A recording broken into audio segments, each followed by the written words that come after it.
Hello student, मैं हूं आपका फिजिक्स गुरु श्रीराम यादव। फिजिक्स की ऑनलाइन क्लासेस में आपका एक बार फिर से स्वागत है। स्टूडेंट, यदि आप हमारा वीडियो पहली बार देख रहे हैं तो चैनल को सब्सक्राइब करें और उसके बराबर में बेल आइकन के बटन को जरूर दबाइए, जिससे आने वाले वीडियोस की जानकारी आपको मिल सके और आप उनका लाभ उठा सके। आज की क्लास में अपन पढ़ने वाले हैं फ्रिंज शिफ्ट, फ्रिंज विस्थापन कितना होगा। अंतिम क्लास में अपन ने पढ़ा था थॉमस यंग का द्विस्लिट प्रयोग और उसके आधार पर फ्रिंज चौड़ाई के लिए अपन ने संबंध ज्ञात किया था। फ्रिंजों की स्थिति अपन ने ज्ञात की थी। दीप्त और अदीप्त फ्रिंज केंद्रीय बिंदु से कहां पर बनेगी उसका समीकरण अपन ने ज्ञात किया था। और आज की क्लास में उसी से रिलेटेड टॉपिक अपन पढ़ रहे हैं। टॉपिक अपना फ्रिंज विस्थापन। तो फ्रिंज विस्थापन का निर्धारण करना है कि यहाँ पर केंद्रीय जो फ्रिंज है उस केंद्रीय फ्रिंज में जो उत्पन्न विस्थापन है वो कितना होगा, उसका विस्थापन कैसे किया जा रहा है, उस विस्थापन का यहाँ पर आकलन करना है। तो उसके लिए वही अपने पास दो कला संबद्ध स्रोत है S1 और S2। दो कला संबद्ध स्रोत S1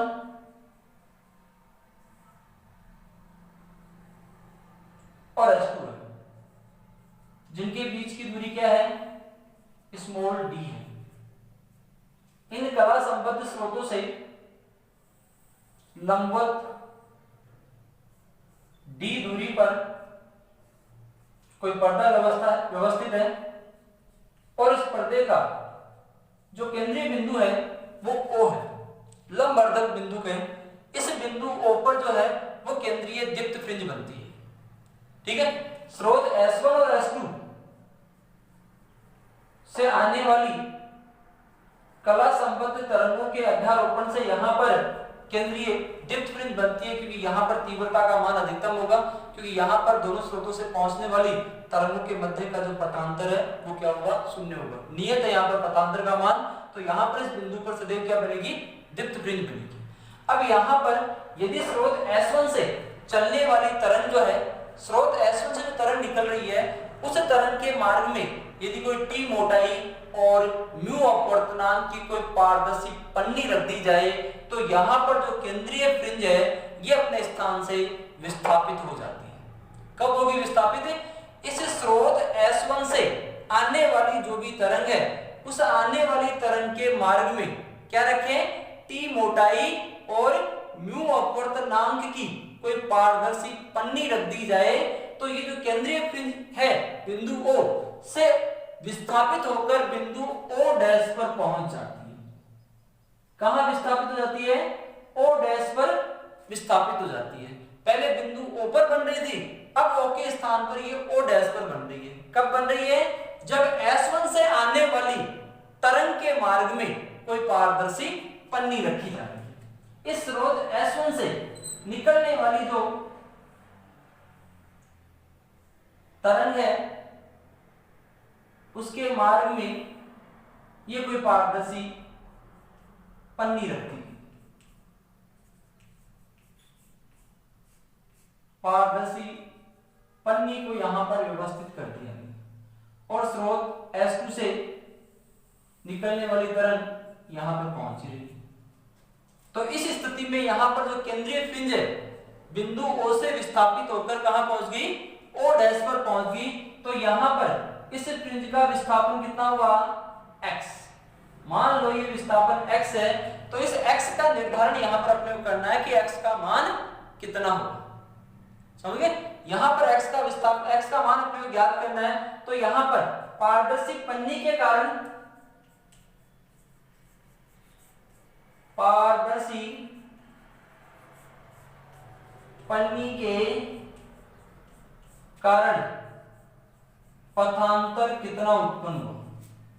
इसका जो पथांतर है वो है यहां पर म्यू t माइनस टी, या फिर t इनमें से कॉमन ले लिया जाए तो म्यू माइनस 1। इस पारदर्शी म्यू अपवर्तनांक की जो पन्नी है, इस म्यू अपवर्तनांक की पन्नी के कारण यहां पर उत्पन्न जो पथांतर है वो t म्यू माइनस 1 होगा। ठीक है। स्रोत S1 और S2 से पर्दे पर पहुंचने वाली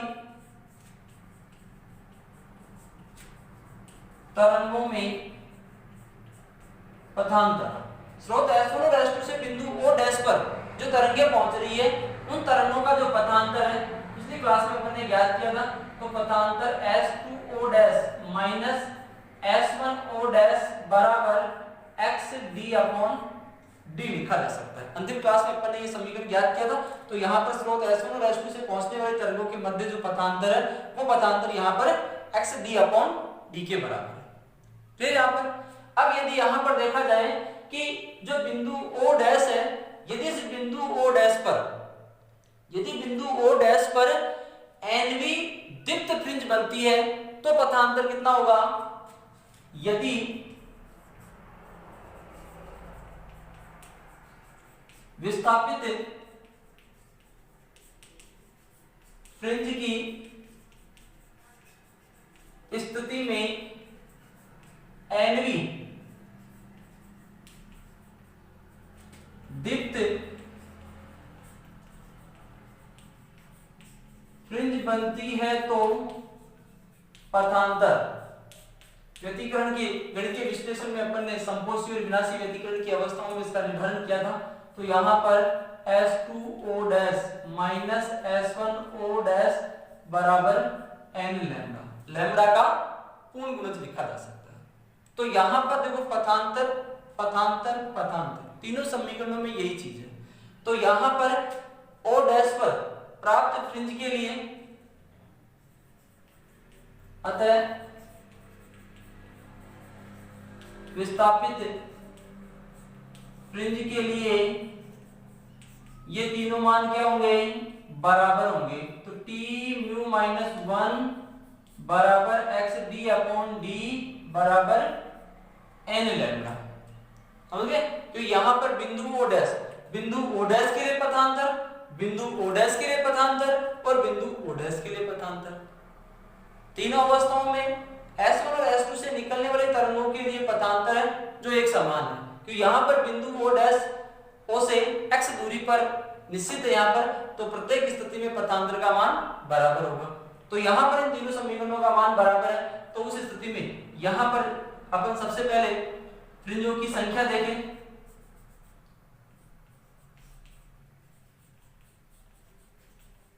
विस्थापित फ्रिंजों की संख्या, विस्थापित फ्रिंजों की संख्या मिल रही समीकरण, इस समीकरण से देखिए स्टूडेंट, T म्यू माइनस 1 बराबर क्या है? n lambda. तो फ्रिंजों की संख्या n बराबर क्या मिल जाएगा अपने को? T म्यू माइनस 1 बटे वे लैम्डा। फ्रिंजों की संख्या, जो भी विस्थापित फ्रिंज हो रही है उसे O डैश तक कितनी फ्रिंजें विस्थापित हो रही है उन फ्रिंजों की संख्या इस समीकरण से ज्ञात की जा सकती है।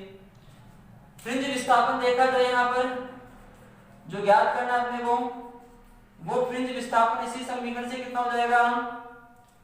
यहाँ पर T म्यू माइनस 1 बराबर क्या है? XD/D। x यहाँ पर क्या है? फ्रिंज विस्थापन, जिसका मान अपने को ज्ञात करना है। तो यहाँ से फ्रिंज विस्थापन x बराबर क्या मिल जाएगा स्टूडेंट? यहाँ पर फ्रिंज विस्थापन अपने को मिल जाएगा T म्यू माइनस 1 D बटे वे D। फ्रिंज विस्थापन x का मान अपने को ये मिल जाएगा। यहाँ पर पारदर्शी पन्नी की मोटाई देखें तो पारदर्शी पन्नी की मोटाई, उसका मान भी ज्ञात कर सकते हैं। तो यहाँ पर पारदर्शी पन्नी की मोटाई क्या है? T। तो T बराबर क्या लिखा जा सकता है स्टूडेंट? n लैम्डा बटे वे mu minus 1। T mu minus 1 बराबर XD/D बराबर n लैम्डा। तो इन दोनों समीकरणों की तुलना करें, दोनों पदों की तुलना करने पर T बराबर मिल जाएगा n lambda upon mu minus 1। तो दीप्त फ्रिंज की स्थिति में फ्रिंज विस्थापन अपना कितना है? दीप्त फ्रिंज की स्थिति में फ्रिंज विस्थापन ये होगा। यदि यहां पर पहली कंडीशन अपनी ये थी, दूसरी कंडीशन इसमें देखी जाए, यदि विस्थापित फ्रिंज की स्थिति में, यदि विस्थापित फ्रिंज की स्थिति में NV अदीप्त फ्रिंज बनती है तो पथांतर कितना होगा student? S2O dash minus S1O dash अदित फ्रिंजों के लिए पथांतर लैम्ब्डा बटे में 2 का विषम गुणज होता है। यहां पर लैम्ब्डा का पूर्ण गुणज होता है, यहां पर लैम्ब्डा बटे 2 का विषम गुणज होता है।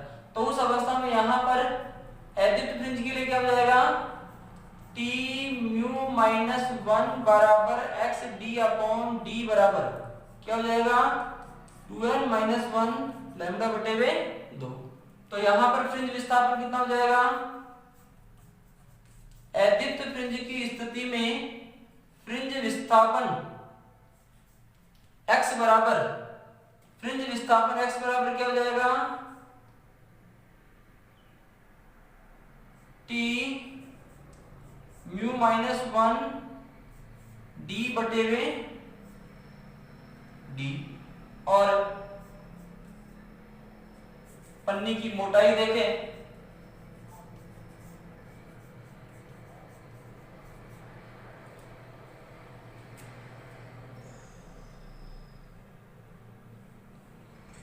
पन्नी की मोटाई यहां से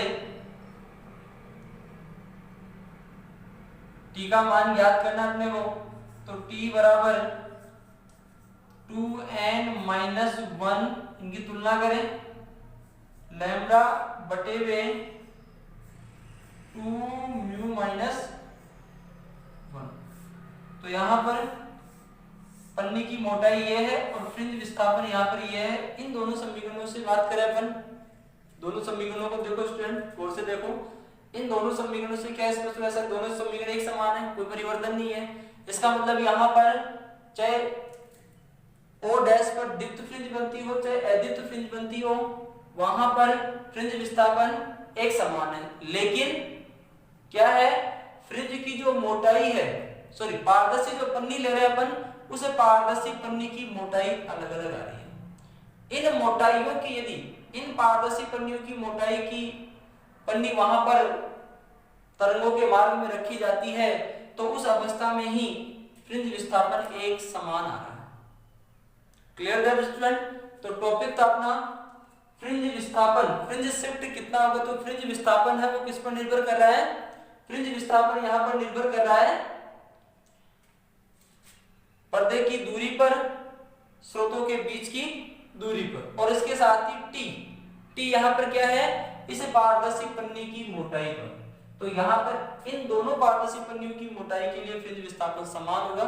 यदि यहां पर अपन फ्रिंज की चौड़ाई में परिवर्तन कर रहे हैं, पारदर्शी पन्नी की चौड़ाई में परिवर्तन कर रहे हैं, तो उस अवस्था में क्या होगा, पारदर्शी पन्नी की चौड़ाई परिवर्तित करने पर यह फ्रिंज विस्थापन अपने को एक समान नहीं मिलेगा। ये एक समान इन अवस्थाओं में ही प्राप्त होगा। तो आशा करता हूं टॉपिक समझ में आया होगा। अगला टॉपिक लेते हैं स्टूडेंट,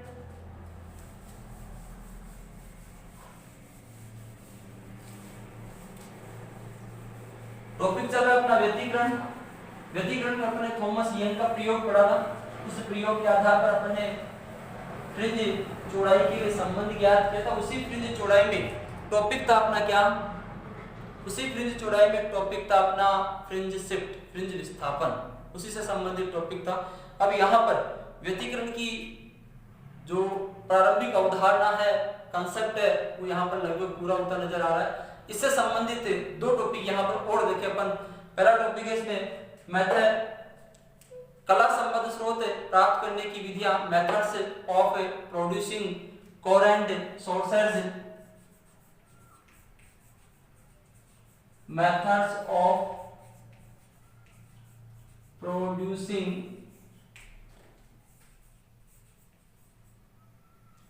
कोहेरेंट सोर्सेज, कला संबद्ध स्रोत प्राप्त करने की विधियां। हिंदी में लिख रहा हूं स्टूडेंट में, कला संबद्ध स्रोत प्राप्त करने की विधियां। कला संबद्ध स्रोत, क्योंकि व्यतिकरण की जो घटना है, उस व्यतिकरण की घटना के लिए स्रोत क्या होने चाहिए, कला संबद्ध होने चाहिए। स्टार्टिंग क्लास में मैंने आपको बताया भी है कला संबद्ध होता क्या है। ऐसे दो प्रकाश स्रोत जिनसे उत्सर्जित तरंगों के मध्य कलांतर समय के साथ नियत होता है, कलांतर में समय के साथ कोई परिवर्तन नहीं होता है, उन स्रोतों को अपन कला संबद्ध स्रोत कह सकते हैं। तो वास्तविकता में कोई कला संबद्ध कभी होते ही नहीं, ऐसा वास्तविकता में कभी भी अपन कला संबद्ध स्रोत प्राप्त नहीं कर सकते, समझ गए? मतलब वास्तविकता में ऐसे कोई दो स्रोत होते ही नहीं है जो कला संबद्ध होते हैं, लेकिन अपन दो कला संबद्ध स्रोत यहाँ पर विविध विधियों के द्वारा प्राप्त कर सकते हैं। यहाँ पर कला संबद्ध स्रोत प्राप्त करने की दो विधियां दी हुई है, कला संबद्ध स्रोत प्राप्त करने की दो विधियां दी हुई है। एक तरंगाग्र के विभाजन द्वारा, पहली विधि है इसमें तरंगाग्र के विभाजन द्वारा, बाई डिवीजन ऑफ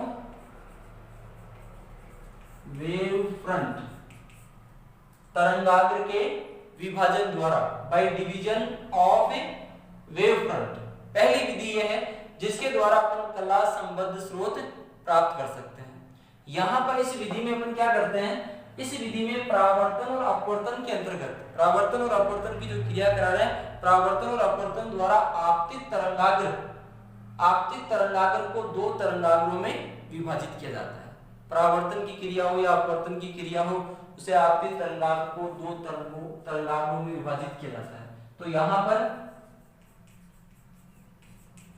आपतित तरंगाग्र को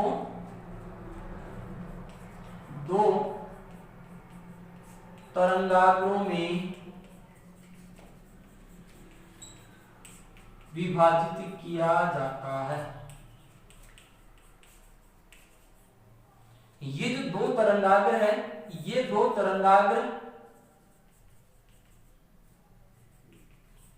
आभासी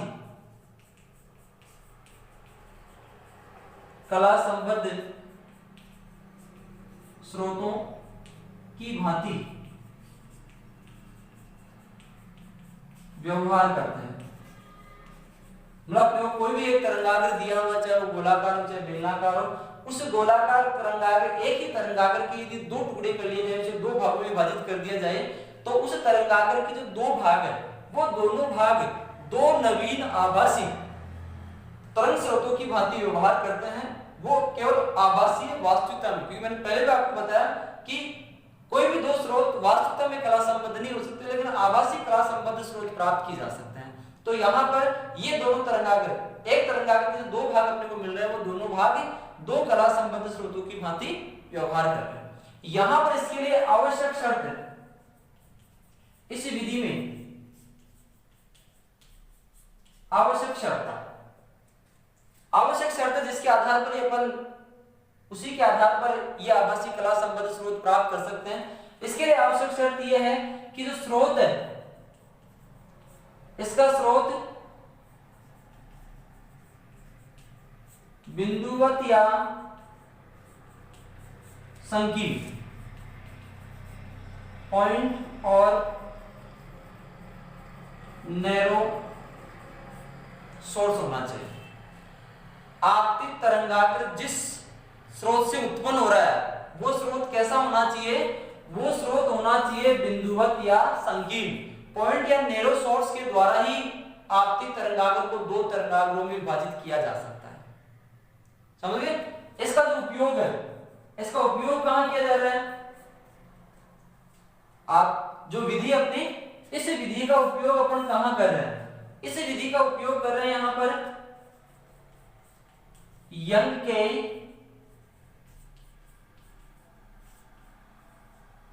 द्विस्लिट प्रयोग में, यंग के द्विस्लिट प्रयोग में इस विधि का उपयोग किया जा रहा है, या फिर फ्रेनेल द्विप्रिज्म होता है, फ्रेनेल द्विप्रिज्म में भी इस विधि का उपयोग किया जाता है। जो विधि अपनी कौन सी विधि, कि तरंगाग्र के विभाजन द्वारा अपन दो कला संबद्ध स्रोत प्राप्त कर सकते हैं, इस विधि का उपयोग थॉमस यंग व्यतिकरण की घटना का प्रायोगिक सत्यापन जिसने किया था, उसके द्विस्लिट प्रयोग में इसी विधि का उपयोग किया जा रहा है। और फ्रेनेल द्विप्रिज्म में उसमें भी इसी विधि का उपयोग किया जा रहा है। तो यहाँ पर कला संबद्ध स्रोत प्राप्त करने की पहली विधि थी तरंगाग्र के विभाजन द्वारा अपन दो कला संबद्ध स्रोत प्राप्त कर सकते हैं। दूसरी विधि है इसमें आयाम के विभाजन द्वारा, आयाम के विभाजन द्वारा, बाई डिवीजन ऑफ एम्पलीट्यूड। दूसरी विधि अपनी ये, एक तो तरंगाग्र के विभाजन द्वारा और दूसरी आयाम के विभाजन द्वारा। इसमें इस विधि में अपन क्या कर रहे हैं, इस विधि में क्या कर रहे थे, परावर्तन और अपवर्तन द्वारा आपतित तरंगाग्र को दो तरंगाग्रों में विभाजित कर रहे थे। इस विधि में अपन आंशिक परावर्तन या अपवर्तन द्वारा आपतित तरंगों के आयाम का दो भागों में विभाजन किया जाता है। क्या कहते हैं इसमें, उसमें परावर्तन और अपवर्तन था, इसमें आंशिक परावर्तन या अपवर्तन द्वारा आपतित तरंगे जो भी आ रही है उन आपतित तरंगों के आयाम को दो भागों में विभाजित कर रहे हैं। आयाम को दो भागों में विभाजित कर रहे हैं, तो ये दोनों भाग है, ये दोनों भाग यहाँ पर क्या है, आभासी कला संबद्ध स्रोत है। आयाम के विभाजन द्वारा तरंगों के आयाम को दो भागों में विभाजित कर रहे हैं, तो वही आयाम के दोनों भाग दो आभासी कला संबद्ध स्रोतों की भांति व्यवहार करेंगे। तो यहाँ पर आयाम के विभाजन द्वारा आंशिक परावर्तन या अपवर्तन का उपयोग कर रहा है। इस विधि के लिए आवश्यक शर्त है, आवश्यक शर्त यह है कि इसमें जो प्रकाश स्रोत है वो विस्तृत स्रोत होना चाहिए, ब्रॉड सोर्स। इसमें प्रकाश स्रोत कैसा था, बिंदुवत होना चाहिए था। इसमें प्रकाश स्रोत कैसा है, विस्तृत स्रोत होना चाहिए। विस्तृत स्रोत होगा तो ही आयाम के विभाजन द्वारा इस विधि का उपयोग अपन कला संबद्ध स्रोत प्राप्त करने में कर सकते हैं। इस विधि का जो उपयोग है वो कहां किया जा रहा है, इस विधि का उपयोग तो अपन थॉमसियन के प्रयोग में और फ्रेनेल द्विपरिज में कर रहे थे। इस विधि का जो उपयोग है वो एक तो कर रहे अपन तनु फिल्म में, तनु फिल्म में इस विधि का उपयोग किया जा रहा है। इसके अलावा माइकलसन व्यतिकरण मापी, माइकलसन व्यतिकरण मापी में भी इस विधि का उपयोग किया जा रहा है। तो यहां पर टॉपिक था अपना कि कला संबद्ध स्रोत कैसे प्राप्त किए जा सकते हैं। तो कला संबद्ध स्रोतों को दो प्रकार से प्राप्त कर सकते हैं। इसकी दो विधियां भी की अपने, कौन सी दो विधियां है, एक तरंगाग्र के विभाजन द्वारा और दूसरी विधि कौन सी है, आयाम के विभाजन द्वारा। तरंगाग्र के विभाजन द्वारा तरंगाग्र को दो तरंगाग्रों में विभाजित कर रहे हैं जो दो आभासी कला संबद्ध स्रोतों की भांति व्यवहार कर रहे हैं, और आयाम के विभाजन द्वारा आंशिक परावर्तन और अपवर्तन का उपयोग करते हुए तरंगों के आयाम को भी दो भाग में विभाजित कर रहे हैं और दोनों भाग दो कला संबद्ध स्रोतों की भांति व्यवहार कर रहे हैं। यहाँ पर इस विधि में आवश्यक शर्त यह है कि प्रकाश स्रोत जो है वो बिंदुवत होना चाहिए, और इस विधि के लिए आवश्यक है कि प्रकाश स्रोत है वो विस्तृत स्रोत के रूप में होना चाहिए।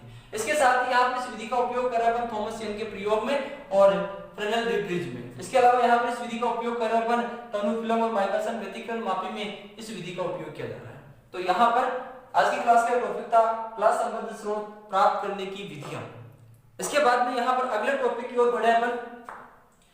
स्टूडेंट इसका स्क्रीनशॉट ले लीजिए, या साथ साथ उतारते चल रहे हो तो साथ साथ उतारते चलो, या फिर इसकी फोटो या स्क्रीनशॉट ले लो जिसको बाद में देखते रहना आप।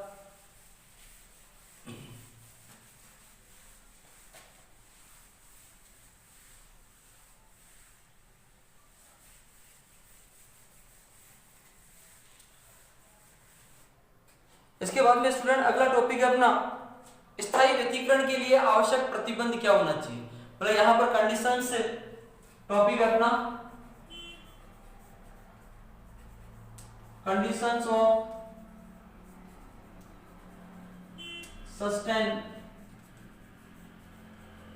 इंटरफेरेंस, जिसको हिंदी में कहते हैं स्थायी व्यतिकरण स्थायी व्यतिकरण के लिए आवश्यक प्रतिबंध, मतलब व्यतिकरण की घटना को प्राप्त करने के लिए आवश्यक शर्तें कौन कौन सी है, आवश्यक प्रतिबंध, आवश्यक कंडीशंस कौन सी है, उनकी बात करें तो यहां पर स्थायी व्यतिकरण प्राप्त करने के लिए सबसे पहली कंडीशन जो भी अपन ने पिछले टॉपिक में पढ़ी, सबसे पहले कंडीशन यही है कि यहां पर दोनों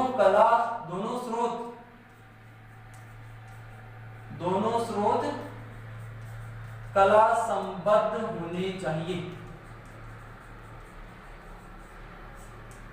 पहली कंडीशन व्यतिकरण के लिए आवश्यक शर्त जो है नेसेसरी कंडीशन, वो नेसेसरी कंडीशन यही है कि दोनों प्रकाश स्रोत कैसे होने चाहिए, दोनों प्रकाश स्रोत यदि कला संबद्ध होंगे तो ही व्यतिकरण की प्रतिरूप को अपन प्राप्त कर सकते हैं, व्यतिकरण की घटना को प्राप्त किया जा सकता है। तो इसकी कंपल्सरी या नेसेसरी जो कंडीशन है वो यही है। दूसरी कंडीशन, नेसेसरी कंडीशन कला संबद्ध स्रोतों का मतलब तरंगों के मध्य पथांतर नियत होना चाहिए, पथांतर या कलांतर का जो मान है वो समय के साथ में नियत होना चाहिए। दूसरी कंडीशन है प्रकाश स्रोत एक वर्णीय होने चाहिए। जो भी प्रकाश स्रोत ले रहे हैं वो एक वर्णीय होने चाहिए। एक वर्णीय होने का मतलब उन प्रकाश स्रोत से उत्सर्जित तरंगों की तरंगदैर्घ्य और आवृत्ति का मान नियत होना चाहिए, उसमें समय के अनुसार कोई परिवर्तन नहीं होना चाहिए। तो व्यतिकरण की घटना के लिए दूसरी आवश्यक शर्त है कि प्रकाश स्रोत एक वर्णीय होना चाहिए, उससे उत्सर्जित प्रकाश एक ही रंग का होना चाहिए अर्थात उसकी तरंगदैर्घ्य और आवृत्ति का मान नियत होना चाहिए। तीसरी कंडीशन है दोनों तरंगों के आयाम लगभग बराबर होने चाहिए। दो प्रकाश तरंगें एक दूसरे पर अध्यारोपित हो रही है, उन दोनों तरंगों का जो आयाम है वो क्या होना चाहिए, उनका आयाम लगभग बराबर होना चाहिए। यदि ऐसा होता है तो उस अवस्था में ही आयाम बराबर होने पर ही संपोषी और विनाशी व्यतिकरण की जो स्थितियां हैं वो स्पष्ट प्राप्त हो सकती है। यदि आयाम लगभग बराबर नहीं है तो तरंगों के मध्य या फ्रिंजों के मध्य व्यतिकरण प्रतिरूप में विपर्यास नहीं मिलता है, स्पष्ट दिखाई नहीं देती है संपोषी दीप्त और अदीप्त फ्रिंजें या फिर संपोषी और विनाशी व्यतिकरण की स्थिति को स्पष्ट देखने के लिए दोनों तरंगों के आयाम लगभग बराबर होने चाहिए। चौथी कंडीशन है दोनों तरंगों के मध्य पथांतर अधिक नहीं होना चाहिए। दोनों तरंगों के मध्य पथांतर भी अधिक नहीं होना चाहिए। और पांचवी कंडीशन है यदि तरंगे ध्रुवित है तो दोनों तरंगों में ध्रुवण की समान स्थिति होनी चाहिए। समान अवस्था की ध्रुवित प्रकाश तरंगों के द्वारा ही व्यतिकरण की घटना को प्राप्त किया जा सकता है। तो यहां पर स्थायी व्यतिकरण प्राप्त करने के लिए ये 5 नेसेसरी कंडीशंस हैं। इन कंडीशंस के द्वारा ही यदि प्रकाश स्रोतों या तरंगों के बीच में ये गुण होते हैं तो उस अवस्था में ही व्यतिकरण की घटना को प्राप्त किया जा सकता है। तो स्टूडेंट आज की क्लास में अपन ने पढ़ा फ्रिंज विस्थापन। फ्रिंज विस्थापन के साथ में तरंगों कला संबद्ध स्रोत प्राप्त करने की विधियां पढ़ी अपन ने 2, जिसमें एक थी तरंगाग्र के विभाजन द्वारा, दूसरी थी आयाम के विभाजन द्वारा, और तीसरा टॉपिक पढ़ा अपन ने स्थायी व्यतिकरण के लिए आवश्यक व्यतिकरण की घटना के लिए आवश्यक प्रतिबंध कौन कौन से हैं, उनका अध्ययन अपन ने यहाँ पर इस क्लास में किया है।